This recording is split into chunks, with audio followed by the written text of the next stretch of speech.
5 people working with AI, all of a sudden there's this like incredible explosion of productivity, and that team of 5 can work like a team of 25. Whereas if you give that same system to a team of 20, they're not working like a team of 200. Why is that? Too many humans in the loop. There are too many humans in the way. This is bringing forth a really important dynamic that I think is just true of productivity, and that is like the human to agent ratio. And that the reality is, I should be communicating with way more agents and way more AI than I do humans. I get more humans in the mix, that slows me down. My ability to iterate ideas and to figure out the right process, the right way to do things with my AI is much faster than talking to my teammate. All right. I'm here with my friend Alan Smith. And I got to say, Alan, thank you so much for being on the Human Code today. I really appreciate you joining us. And the first question that I have to ask you is what got you interested in the intersection of humanity and technology? Okay, also I gotta sit up straight for this one. Never thought it would be my time to shine. Uh, I appreciate the question. This actually, I think, goes back to my education during my time at Stanford. My major was science, technology, and society, with a focus in management science and engineering. And at the time, I think like STS was considered a less academic major, but over time, not only is that program transformed, but this question has become more pertinent than ever. And so I'm very thankful for kind of that education that I received. And so I think to answer that question, probably just real quick, we'll introduce myself. My name's Alan Smith, managing partner of Musa Capital. Musa Capital is a $15 million VC fund based in Palo Alto and Arizona, investing in the cross section of enterprise and AI. The unique thing about our fund is that 20% of the fund is capitalized by Fortune 500 technology workers that have the ability to invest with stock instead of cash. And this was done to create a pathway for tech operators to participate into the VC class. Because in return for that access, we asked them to spend at least 50 hours a year inside of portfolio companies, helping our founders work through sales, marketing, engineering, and product challenges. And so the human question has been the core of everything that I do, including venture capital. And so, especially with the rise of AI and the potential displacement, right, of employment, there's been a very moral and I think yeah, I think a moral question of you know as a venture capitalist, how much are you willing to contribute, right, to the displacement of humanity, especially for the gain, for your not only your own personal gain, but for the gain of your limited partners. And I think that at the core of it, unfortunately, the a managing partner view has to be very direct and cold, in that I answer to my limited partners first and foremost, and my job is to create value for them in the best way that I see fit, that's in line with our limited partnership agreement. And that's, I would say a duty that I take very seriously. But when you ask about where my heart is, it is, how do we preserve what is human while we continue to advance technology? It's interesting. I think, I forget the quote, but I think there was an argument made that the bike was the pinnacle of, human innovation, because it both made us better and, efficient and healthier all at the same time. And since then, I think that technology has had significant trade-offs, right, at almost every step of the way. And it's not to say that it hasn't been for the sake of progress. I think it has, but trade-offs nonetheless. And when I think about those trade-offs, there was always a question of how much is worth it. I think that during the Industrial Revolution, and you saw the mechanization of farm equipment, there was this concept that we were going to get rid of all the farmers, and what were people going to do? And ultimately, people found different jobs, right? Like people either got retrained, reskilled, they joined larger operations, or they otherwise evolved to meet a new economy. And I think that something similar will happen in AI, But the question is how fast does that transition happen versus the displacement that gets, kind of manifested by the technology? And I think the way I have thought about this is I don't think that you can stand, nor should you stand in the way of progress. And so, to the extent that people can do things more efficiently using technology versus humanity, they should do that. Like, that is, I think, the right thing to do. Why? Because if you decide to start a business, there's a fiduciary responsibility to that business. And, if you decide to keep that business private and you don't have shareholders and you don't have investors, then you can decide like how much fiduciary responsibility you want to bear to yourself and your family. But once you bring others involved, there is an expectation that you're going to do what's best in order that's in line with the way you received investment. So I think that fiduciary responsibility and civil responsibility, right, are in my mind separate things. But and Okay. to answer your question directly, I see myself being responsible for both. I think that with the ability to make impact, knowing right the cascading effects of that impact is a very conscious thing to do. I think so. The reason why I believe so strongly in this way is because I firmly believe that the apex of investing is actually at the cross section of both. I think that the thought that the best for humanity and the best from a fiduciary perspective are different things, I think is oftentimes rarely true. I think most of the time there is a pathway that serves both, oftentimes more efficiently in each regard. And so, but I do recognize them as being distinctly different things. And so, when I think about moral responsibility, ethical responsibility, one, Musa Capital does not invest in anything vice, right? Or anything that could be akin to vice related activities. But when you think about AI technology and the human impact, of potential displacement or job loss, now there is a moral question that directly, kind of rubs against your fiduciary responsibility to make the best investments possible. I don't want to say by definition, but there's a good chance that the technology that has the largest human impact will also have a large financial impact. And so, given the correlation of those two things, it's hard to shirk the responsibility and turn your back on innovation and say, nope, this will affect too many people, therefore I can't invest. And so then how uh how do I make it like right with my heart, right? Like how do I then square those two things with what I want, for humanity and what I also want for myself and for my children? And I think that this can maybe best be exemplified in our Summer of Code program, or at least like my perspective on this. So Musa Capital runs the Summer of Code program, where it's my belief that any college student, whether you're business, engineering, or whatever, if you need experience, if you need work, like there's absolutely more than enough work out there for you. No one should be idle for the summer. That being said, I am a small fund. I cannot pay 20 interns every summer.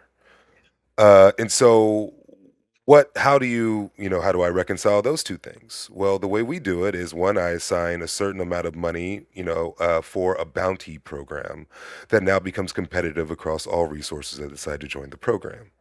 And the only way to offset or go around that competitive system is to build something for the fund that I will then license. Right. And so the intent is to leverage AI to not only complete the work faster than your peers, which is going to be a requirement in the future. That's going to get you paid. Or you build something that replaces an entire workflow that I'm currently paying for, which is also the future.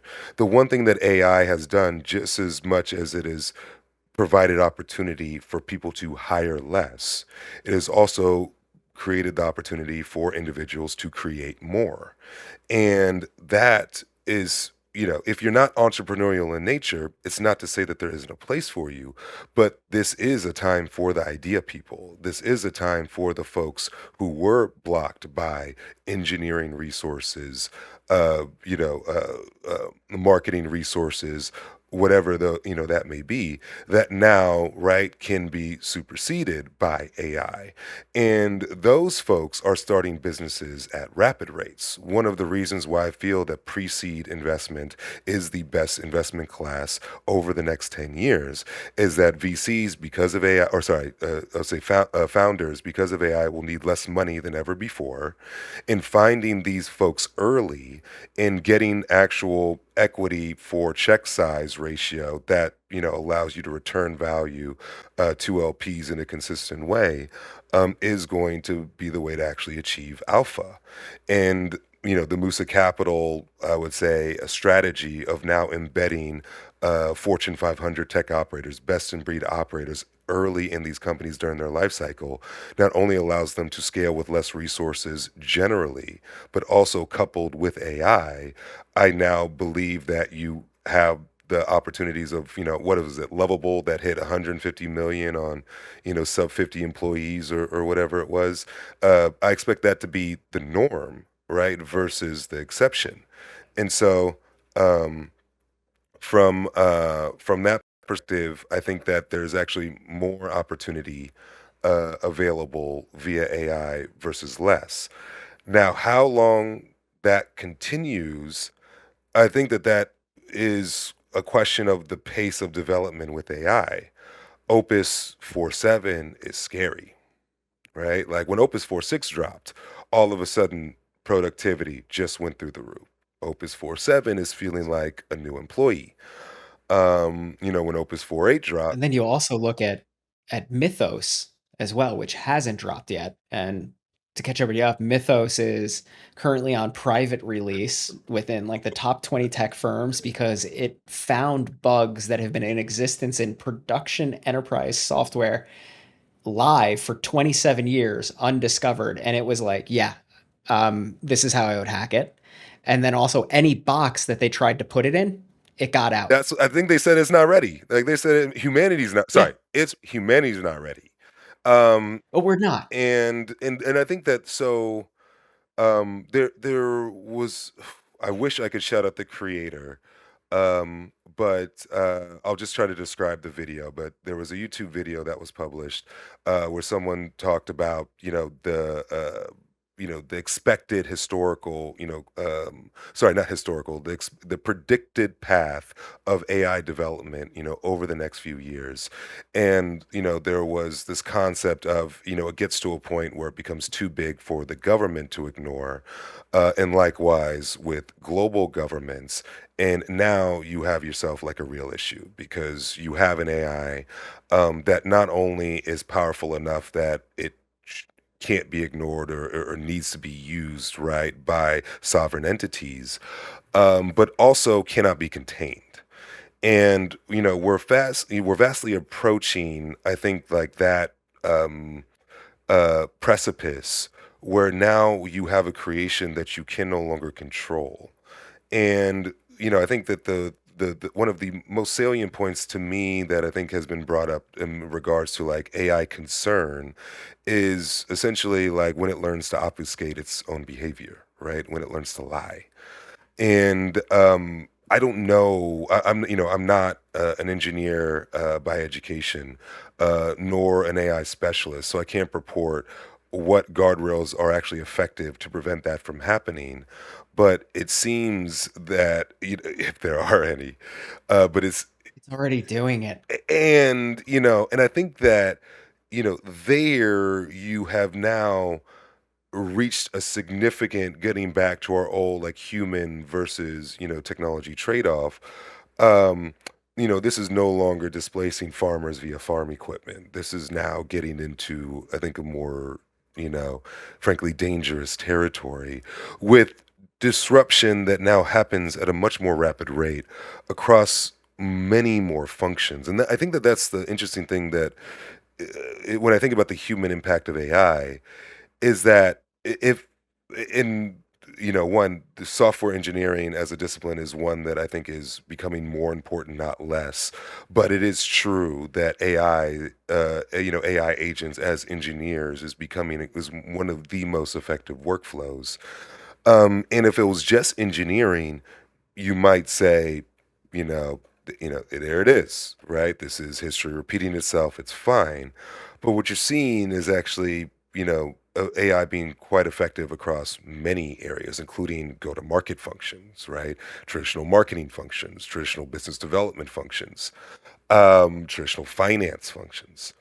And so, to the point where with the level of accuracy and the level of confidence now is as great, if not better, than a human, even in those compliance type roles. The reality is even if you have someone there, you just need less people. And so the human effect, right, of AI starts to compound because it's not just one, kind of discipline. It's now all disciplines. It's now every company everywhere just needs less people.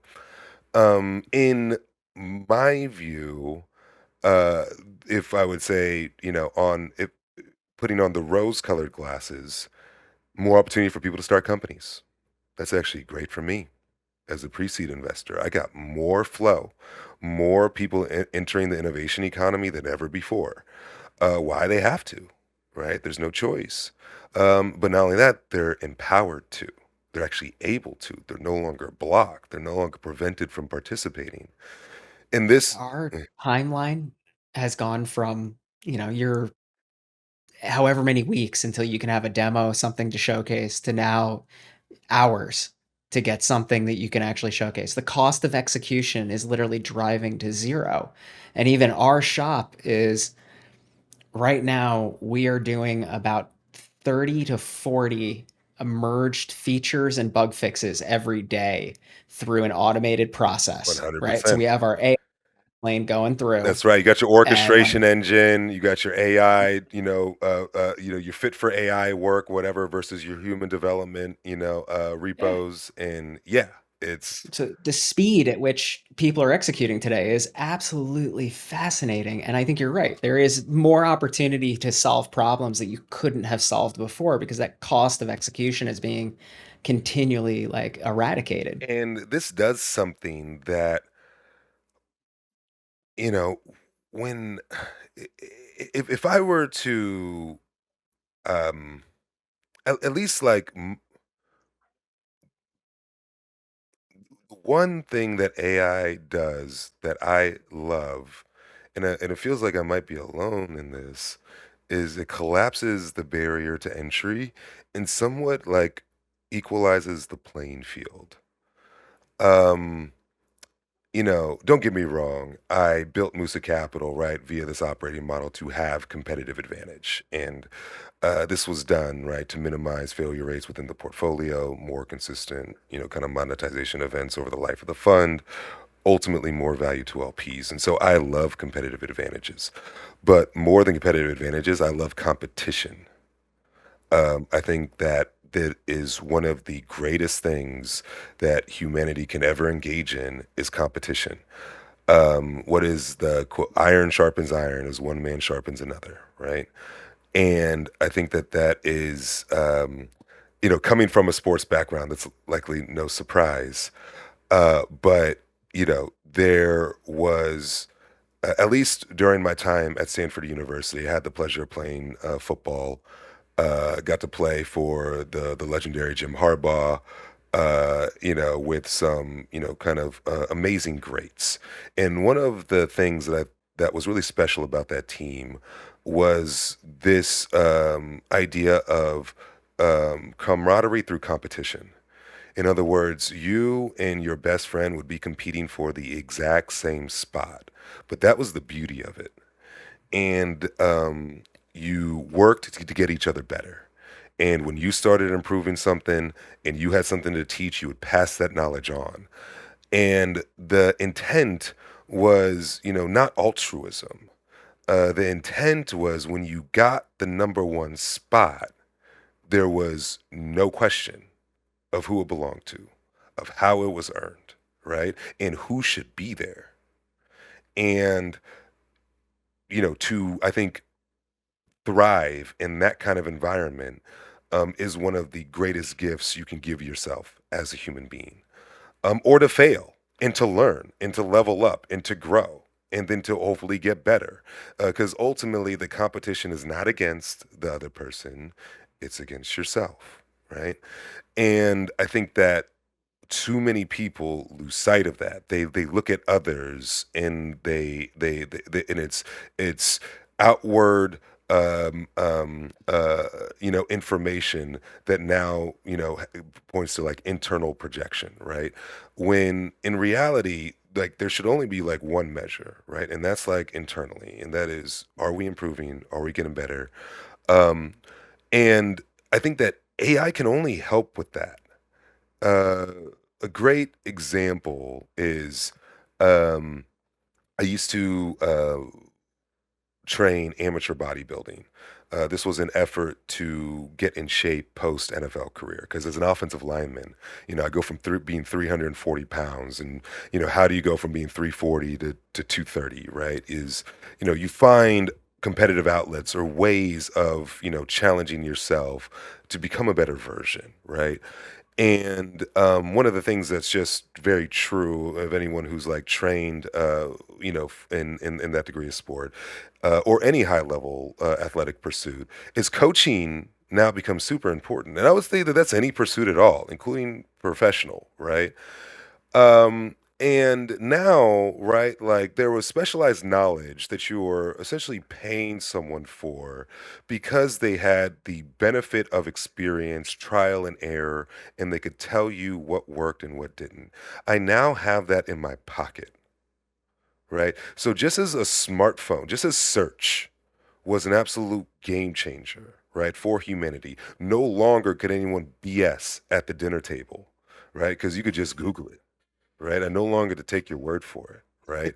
Like, now, listen, this hasn't prevented the bad information. It's actually increased the spread of bad information, but your ability to get information, right, has never been faster.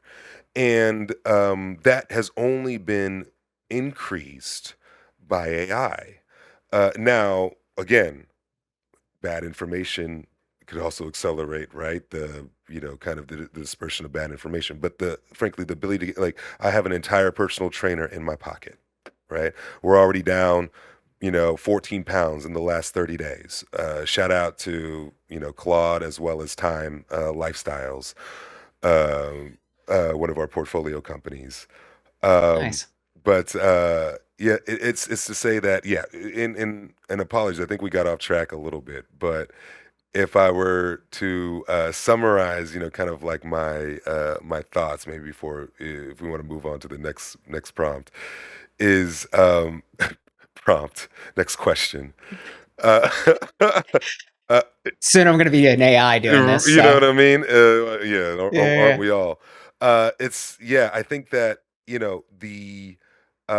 there is significantly right now a human trade-off. Certainly, right now when you invest in AI, as well as the evolution of AI. But right now, I don't think that that's outpaced the benefit that it's provided for the opportunity for people to grow, get better, and create. And so there is, I think, going to be a point at which not enough people are hired because of AI. And I don't know exactly how long we are away from getting there yet. But until we're there, I feel confident in continuing to invest in progress. And I think you're right. I think that we are going to continue to see spaces where AI can't quite touch the same experience, right? Like we primarily work with relationship-based companies for that reason, right? Like when we implement AI with those companies, it's the relationship that matters for them. And so they can always spend more time with their clients, they can spend more time growing the business, they can spend more time doing that instead of doing the thing that takes them away from engaging with either the strategy or the relationship and then also the creative side of their endeavors. But what we've noticed is on larger teams that you have to kind of break the team up into teams of 5 because giving them all that AI it cuts down on the communication barrier. And as soon as you start to get more than teams of 5 together, you lose out on the edges of where you can communicate and productivity suffers along those lines. But teams of five can accelerate. They can grow rapidly. Like they don't have that communication barrier between humans that goes, and they use AI to communicate in between teams and to see what goes on, as well as to help them further their own progress. But the organizations that are implementing to cut are usually the ones who have the problems of either the acceleration and then the hiccup, or they choose to keep the people, and now you have all that creative strategic thought that you can now execute on, and you've given people a playground to play in that space. So how do you see, your portfolio of companies growing? How do you see like the world of work kind of changing in your own environment as well? You know, unf unf gosh, this is the reason why this is a complicated question for me to answer Okay. is because I think that, uh, my view of where this is going, I think actually, like, paints somewhat of a dystopian future, but I also would not invest in anything else, if that makes sense. And so, I think that something that you described, which is like, hey, this idea of like, hey, five people working with AI, right? All of a sudden, there's this like incredible, kind of like explosion of productivity, and that team of five can work like a team of 25 or a team of 50, even, right? Whereas if you give that same system to a team of 20, they're not working like a team of 200, right? Like maybe, you get like some 3x productivity gains. It's definitely more than you had with the five people, but not as much magnitude as you'd expected with the 20 people. And why is that? Too many humans in the loop. There are too many humans in the way. And this is, I think, you know, uh, this is bringing forth a really important just like dynamic that I think is just true of productivity, and that is like the human to agent ratio. And that the reality is, I should be communicating with way more agents and way more AI than I do humans.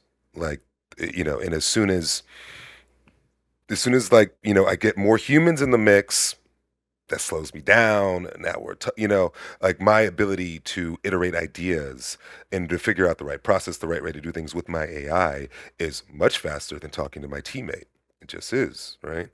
Yeah. Presuming that, all the information is had. Now, the one thing about being human is that a human might have information that you don't have, context that you can then extend to your AI.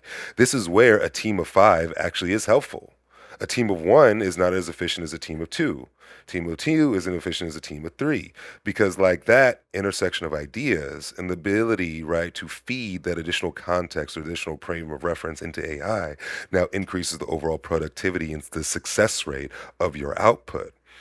But once there's too many cycles lost, right, in human communication, human disagreement, human conflict resolution, these are things that just don't happen at the agentic level. There's no ego when it comes to agents, right? Like no one cares about being right, just about what's productive, just about what's most efficient. And that is, I think, something that's very powerful for companies. And I think that there's a lot of companies who look at who take the human cost very seriously, and they say, "Hey, I don't trust AI, and so I'm going to keep the people, right, until right it's proven to me that this AI is actually better." But then you come into this issue or this conundrum where I've kept all these people. I now don't see the efficiency gains from AI like I expected. So now I'm less inclined to cut the people. Meanwhile, that's the one thing that might give you additional efficiency gains from your AI. And so, but the flip side is you go all in, you cut all your people, you implement the AI, and it's not ready, right? The implementation is not sufficient enough for you to color all your workflows. And now you're deficient in resources or tribal knowledge.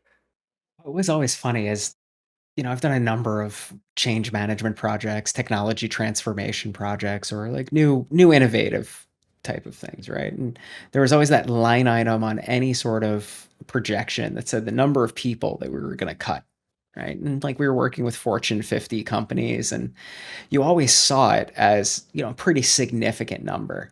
And I can tell you with every product that we released and every project we did, we never cut a single person. The business always had more work to do than they had people to do that work. And I think that the companies that are laying off right now for I don't think that it's true that AI is opening up that many opportunities for them to do that, because human intelligence is still so much more valuable than where we are with AI. And I am a huge proponent of doing as much as possible with AI. So, I think I think you touched on something that's really interesting, and that is this idea of transformation versus being AI native, and this concept of what it means to be AI native. And I think that what you're describing, so who has the advantage in the AI era? The upstarts, right? Or the legacy, oh, right? definitely the upstarts. Really? Oh, absolutely. I'm not so sure. So, Really? uh, Okay. So, all right. I'm interested. Let's go. I think that let's talk about like the upstarts, AI nativeness, right? So like, why is that Yeah. so Yeah. powerful? I think it's the in my mind, what makes a company AI native is less about how AI shows up in your product, whether it does or it doesn't, and more how AI shows up in your workflows. My number one underwriting criteria is revenue per head count, like, and what the plan for that is going to be as you scale, because that tells me a lot of what I need to know in terms of how you incorporate AI. In other words, are we at that five-person working like a team of 50 kind of situation, or are we building a version of company that is less than that? Because one, that's fine, because every type of industry, every company, every business case needs a certain kind of team, right? And you as a founder are going to be thoughtful about what that team makeup needs to be. But in my mind, like, it does need to be thoughtful, because every person you add does slow you down, and like that's just unequivocal. And so how are you building your organization? How are you scaling your organization, right, to build with AI? And I think that what that offers you is a growth trajectory, or at the very least, the lack of burn, or I don't say the lack of, you have the ability to hit, I would say, a steady state or like status quo much easier than if you were to carry a 150-person headcount, right? And so those companies just themselves have a lot of value in being able to, one, build, and iterate on products very quickly, and also, kind of just the innovation aspect, right? Just being crafty, and so there's I think a lot of a power there. But the one thing that I think, to your point, the reason why I think that maybe the legacy companies actually have a distinct advantage here, assuming that they have the foresight, is because they already have the people, right? And so, to your point, is what AI does is there's always more work to do. Whether or not you can find it, whether or not you can articulate it, whether or not you can structure it for your people and get them right, that's up to you, right? That's up to your organization. That is 100% a leadership question, right? But the reality is, you are coming with highly trained people who understand their workflow better than anyone else in the world, and you have a war chest behind you. You have resources, right? And so, like that, and it's not to say that, like, one, we can't spend those resources willy-nilly, right? And those resources, they're not free. There's a cost trade-off to everything. But your ability to go get debt for an AI transformation project, your ability to raise equity for an AI transformation project, your ability to do anything to essentially finance kind of rapid growth in whatever it is you want to grow in, that the opportunity is larger, I think, for these big organizations than it is for folks that are just raising money. Now, the problem is, is the only thing that you're limited by is your archaic thinking, right? In that legacy type of model. And unfortunately, uh, the what's interesting is typically it's often the most creative folks that decide to enter the innovation economy or become entrepreneurial in nature. And this is not to say that there isn't creativity inside legacy organizations, but that's not what is strictly valued there, right? There are other qualities of a professional outside of creativity that are valued inside these larger corporate and legacy organizations. However, right, that can be harnessed in my mind. And the creativity actually has to come from leadership and less from individuals, right, in regards to how they're leveraging this technology. And the sad reality there is oftentimes it's the leadership level that lacks the visibility, foresight, and creativity to actually effectively leverage AI and get the gains that they need. Um, and and even if they have the creativity, oftentimes it is the what's the right word? You don't. I don't think. I have never been a senior corporate leader at a legacy Fortune 500 company, so I'm not going to purport what it takes to actually, to achieve that level of profession.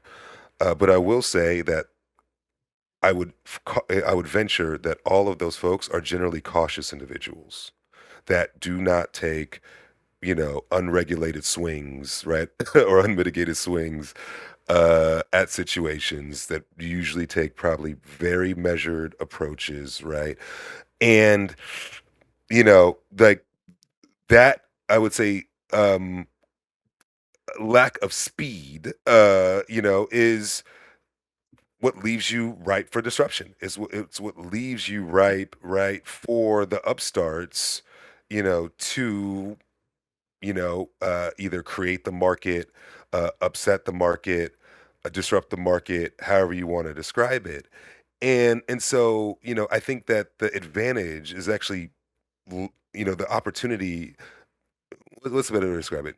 There's never been a larger cost to doing nothing than right now, and that cost is actually greater for the largest of organizations have a greater cost than the smaller organizations, and like that's just true. Alan, I think you've articulated it very well, right? Like the small organizations have the opportunity because they have no barrier to their own kind of like thinking as far as like getting in the way. Whereas large corporations have a tremendous amount of resources, both talent pool and other tangible assets as well. But they also have their own legacy infrastructure and bureaucracy and thought patterns and archaic thinking that will stop them from actually adopting it. Now, what advice would you like leave the audience with on how do they get out of their own way and help to understand like this is a transformation that is coming. It's coming in a much shorter window than previous revolutions have. And even as we saw like the internet come to pass, like what was the mid 90s to really like the late 2000s is when we had that time frame. I don't know that we have that extended period of 15 years for this paradigm shift that we're going through. If I were to give any advice, it would be, and this is to anyone, is you need to make a decision on how you're approaching the transition or the evolution or the growth of your company.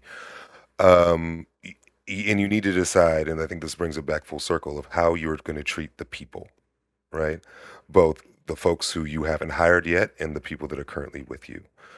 And that is to say, if you believe that the issue, right, comes down to you finding a spot for that person, but the person becomes the most important asset of your company. I think that that is actually a fair perspective to take. And then, if that's the case, then you need to invest extremely heavily in the human transformation, the individual's transformation into becoming an AI, native or agentic, kind of workflow operator. If your belief that it comes down to efficiency metrics, right? So you shouldn't keep the people you don't need, and you only need people at the time you need them. That is also a fair perspective. But that means that the way you measure people and the way you treat people is just fundamentally different, right? Now, when it comes to engineering, right, it's like, how many lines of code were committed, how many features were released, like what is the speed of productivity, the time frames, right, start shortening because the expectation, right, is that AI is going to be compressing these workflows, and then that means that there's just a different metric of that needs to be met for a resource to be considered valuable. And then that means that either resources are now living up to those new metrics, or you find resources that can. I would say that who's to say which approach is right in the long run?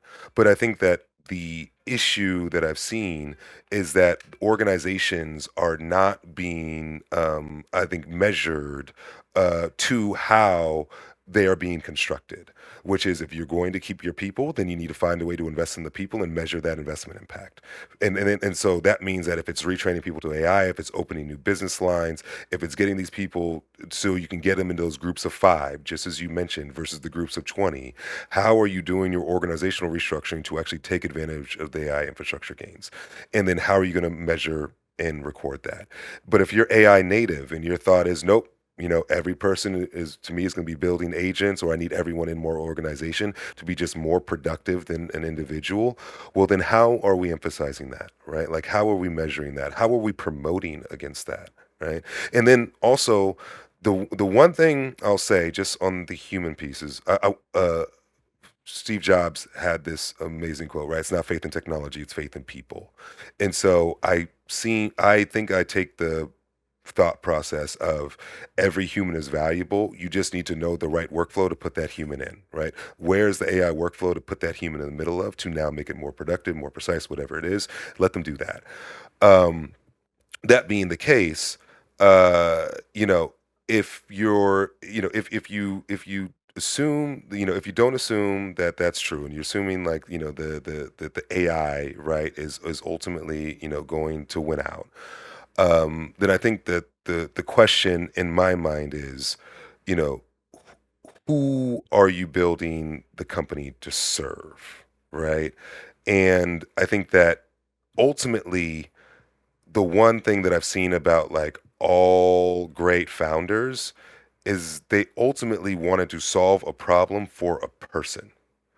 Like, there was a drive, there was, something lit in them because they saw a problem that existed for people that they felt that they could solve. And if you go about now solving that while minimizing people, I just do wonder just like how sustainable of a practice that is. Now, I just got done telling you that revenue per head count, right, is like my number one underwriting criteria. So I think that this is a really difficult question to solve. But I do wonder, you know, um, for the folks, right, that are leveraging AI, and for us that talk to agents every day, all day, how do we find ways of actually keeping our humanity intact? Because I actually think that that is going to be the most important asset going forward, right? Is less about the workflow, it's less about the agent, It's such right, and more about the I human. think that's such a great place to kind of like leave this as well, because it is a beautiful comment about how we need to be looking at what our humanity is in this world in which we're further engaging with technology on a wider basis. So, Alan, I got to tell you, thank you so much for the conversation today. I Plus, like really appreciated connecting with you. likewise, thank you very much, Don, and have me back anytime. Talk to you soon.